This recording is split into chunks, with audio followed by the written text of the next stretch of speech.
Ada satu kisah yang selalu saya cerita bila orang tanya, apa beza pelabur dengan penyimpan emas? Dua orang beli emas pada hari yang sama, pada harga yang sama, tapi perjalanan mereka berubah dalam masa beberapa bulan. Seorang namanya Amir.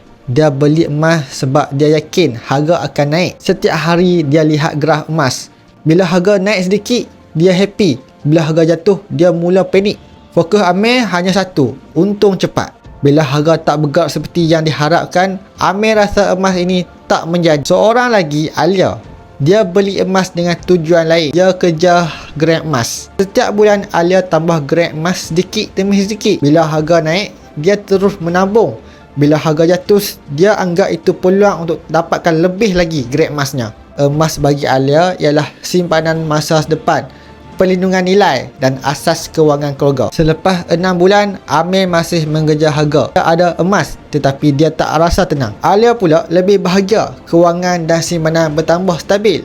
Dia tak kisah turun naik harga sebab matlamat bukan minggu depan, tetapi simpanan untuk lebih 2 tahun dari sekarang. Akhirnya, siapa yang lebih tenang? Selalunya penyimpan, sebab mereka tak bertarung dengan emosi. Mereka cuma membina nilai sedikit demi sedikit dengan disiplin dan bersabar. Jadi tuan-puan kalau berminat untuk mulakan simpanan emas, tuan-puan boleh isi borang set up di bawah.